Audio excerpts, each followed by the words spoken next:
আসসালামু আলাইকুম। দখলদার ইসরায়েলি বাহিনী এবং ফিলিস্তিনি পুরোদমে যুদ্ধ চলছে, জানিয়ে দিব হাতে থাকা সর্বশেষ আপডেট আন্তর্জাতিক সংবাদ। প্রথমেই সংবাদ শিরোনাম। 24 ঘন্টায় আরো 68 ফিলিস্তিনিকে হত্যা করেছে ইসরায়েল। আরো জানিয়ে দিব মসজিদে ঢুকে 5 জন ফিলিস্তিনিকে হত্যা করল ইসরায়েল সেনারা। আরো জানিয়ে দিব পশ্চিম তীরে ইসরায়েলি অভিযান নিয়ে যা বলল জাতিসংঘ ও ইউএন। সর্বশেষ জানিয়ে দিব লেবাননে শান্তি পুরস্কারের জন্য মনোনয়ন পেলেন 4 ফিলিস্তিনি সাংবাদিক। শুনছিলেন সংবাদ শিরোনাম, এরপর বিস্তারিত। তার আগে আমাদের ভিডিওটি যদি ভালো লেগে থাকে তাহলে লাইক কমেন্ট শেয়ার করে দিবেন, আর আমাদের ভিডিওটি সর্বপ্রথম পেতে চ্যানেলটিকে সাবস্ক্রাইব করে রাখবেন। 24 ঘন্টায় আরো 78 ফিলিস্তিনিকে হত্যা করেছে ইসরায়েল। এবার শুনুন বিস্তারিত। অবরুদ্ধ গাজায় উপত্যকার একদিনে আরো 68 জন ফিলিস্তিনিকে হত্যা করেছে ইসরায়েল বাহিনী। এছাড়া গত 24 ঘন্টায় ইসরায়েলি তাণ্ডবে আরো 77 জন ফিলিস্তিনি আহত হয়েছে। গাজায় স্বাস্থ্য মন্ত্রণালয় এ তথ্য নিশ্চিত করেছে খবর আল জাজিরা। গত 7 অক্টোবরের পর থেকে গাজায় প্রতিদিন অন্তত 53 শিশুকে হত্যা করেছে ইসরায়েল। এ সময়ে দৈনিক গড়ে 72 জন নারী পুরুষ প্রাণ হারিয়েছে দখলদারের হামলায়। এখনো নিখোঁজ রয়েছে আরো অন্তত 10,000 গাজাবাসী। ধারণা করা যায় তাদের কেউ আর বেঁচে নেই। ওয়াফা নিউজ এজেন্সি জানিয়েছে নুসেইরাত শরণা শিবির এবং দেইন আল বালাই বৃহস্পতিবার ভোরের দিকে হামলা চালিয়েছে ইসরায়েল বাহিনী।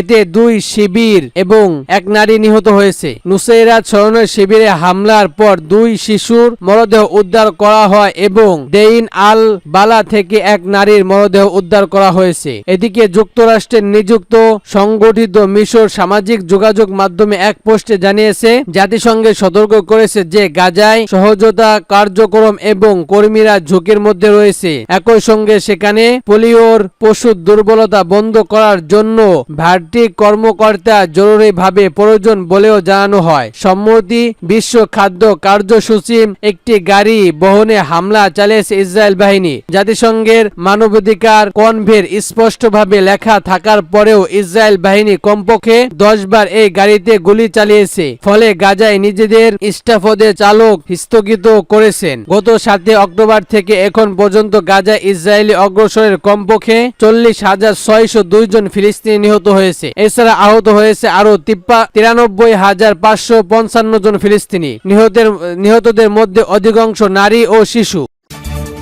আরো জানিয়ে দিব মসজিদে ঢুকে 5 জন ফিলিস্তিনিকে হত্যা করলো ইসরায়েল সেনারা। এবার শুনুন বিস্তারিত। এবার ফিলিস্তিনের পশ্চিম তীরে একটি মসজিদে ঢুকে 5 জনকে হত্যা করেছে ইসরায়েল সেনারা। স্থানীয় সময় বৃহস্পতিবার পশ্চিম তীরের তুলকামের এই হত্যাকাণ্ড ঘটনা ইসরায়েল, যা বিগত কয়েকদিন ধরে চলা অভিযানের মধ্যে সবচেয়ে বড় হত্যাকাণ্ডের একটি। খবর রাইটার্স। ইসরায়েলি সামরিক বাহিনীর ভাষ্য যে 5 জনকে হত্যা করা হয়েছে তারা সবাই ফিলিস্তিনি প্রতিরোধ যোদ্ধা। তারা মসজিদে লুকিয়ে ছিল এবং সেখানে তাদের হত্যা করা হয়। তবে মসজিদে 5 জনকে হত্যা করার হলেও ইসরায়েলি অভিযান এখনো শেষ হয়নি। বুধবার ভোররাতে কয়েকশো ইসরায়েল সেনা হেলিকপ্টার, ড্রোন ও সাজন যান নিয়ে পশ্চিম তীরে তুলকামের জেনিল ও ডোয়ার উপত্যকার বিভিন্ন এলাকায় অভিযান শুরু করেন। রাইটার্সের প্রতিক্ষিতর মতে ইসরায়েল এই অভিযানের আগে গাজা ও পশ্চিম তীরের টেলি যোগাযোগ মাধ্যমে ব্যবস্থা করা হয়। এদিকে এখন পর্যন্ত পশ্চিম তীরে ইসরায়েলের অভিযানে মোট 17 জন নিহত হয়েছে।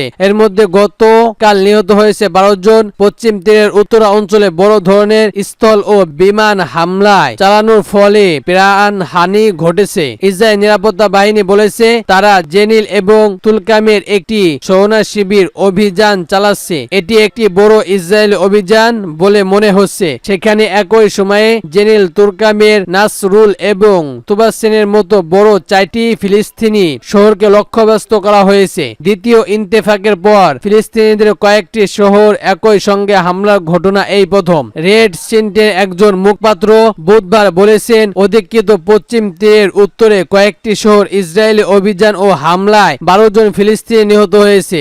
আহমেদ জিবেদ বলেন জেনিল শহরে 2 জন ফিলিস্তিনির কাছাকাছি একটি গ্রামে 4 জন এবং তুসাব শহরের কাছে কয়েকটি শরণা শিবির আরো 5 জন নিহত হয়েছে। ইসরায়েল নিরাপত্তা বাহিনী অধিকৃত পশ্চিম তীরের উত্তর অঞ্চলে অভিযান শুরু হয়েছে বলে গতকাল ভোরে ইসরায়েল একজন সামরিক মুখপাত্র জানান। ইসরায়েলি সেনাবাহিনীর মুখপাত্র অভি চান কেন্দ্রীয় ইসরায়েল গোয়েন্দা সংস্কার মিস বেতন টেলিগ্রামের দেওয়া এক যৌথ বিবৃতিতে বলেন, নিরাপত্তা বাহিনী এখন জেনেল ও তুলকামে শরণা শিবির ব্যর্থ করার জন্য অভিযান শুরু করেছে। ইসরায়েলের আগে অনেক পশ্চিম তীরে একটি বিমান হামলা হয়েছিল। ফিলিস্তিনি কর্তৃপক্ষ পরে জানান এই হামলায় 5 জন নিহত হয়েছে। সেই হামলায় ও প্রাণহানির ঘটনা 2 দিনের পর ইসরায়েলি বাহিনী এই অভিযান চালায়। 1967 সালে যুদ্ধে পশ্চিম তীর দখল করে নেন ইসরায়েল। আর গত বছরের শুরু থেকে পশ্চিম তীরে সহিংসতা ছড়িয়ে পড়ছে।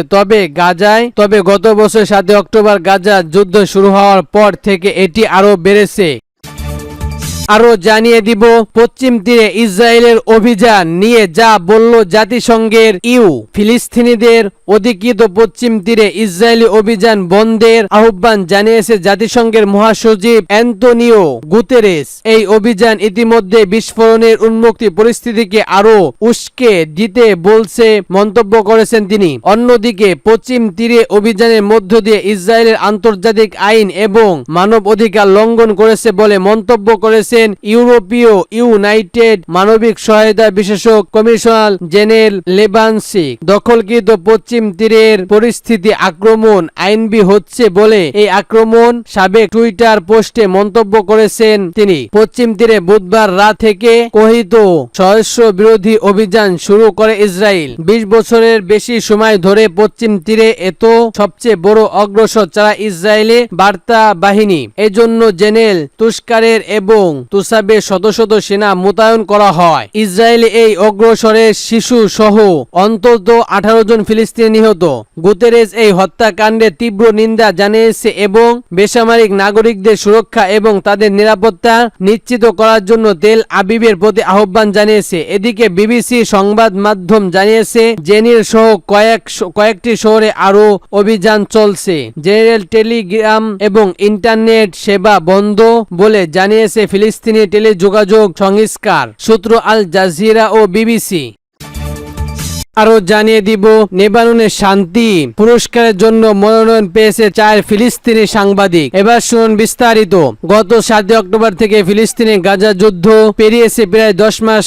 অবরুদ্ধ উপত্যকার একের পর এক বার্তা চালিয়ে যাচ্ছে দখলদার ইসরায়েল। সেখানে রেহাই পাচ্ছে না সাংবাদিক, সমর্থনকারী, এমনকি জাতিসংঘের কর্মীরাও। ইসরায়েল অবরুদ্ধের যুদ্ধ বিধ্বংস পরিণতি সাহসী সাংবাদিকদের জন্য 2024 সালের শান্তি নোবেল পুরস্কারের জন্য মনোনয়ন পেয়েছে 4 ফিলিস্তিনি সাংবাদিক। বুধবার 28 আগস্ট এক্সা ডিরেক্টর এক প্রতিবেদনে থেকে এই তথ্য জানানো হয়। প্রতিবেদনে প্রকাশিত ফিলিস্তিনি এই 4 সাংবাদিক হলেন আলোচিত মোতাজাই টিভি সাংবাদিক, হিন্দু দেখি সাংবাদিক ও অধিকারী বিশাল ওয়াদিদ এবং বিষয়ী সাংবাদিক ওয়ালেদ আল দাহুন। গাজা এর মধ্যে অনেক সাংবাদিককে হত্যা করেছে ইসরায়েল সেনা। তাদের অভিযোগ এই সাংবাদিকরা হামলা বা ইসমাইল হেয়াদের সশস্ত্র সাহসের সঙ্গে যুক্ত ছিলেন। 1992 সাল থেকে বিশ্বজুড়ে সাংবাদিকদের হত্যার তথ্য নথিভুক্ত করে আসছে নিউ ইয়র্কের সংবাদ ইন্টারন্যাশনাল কমিটি টু এস জাতিসংঘ।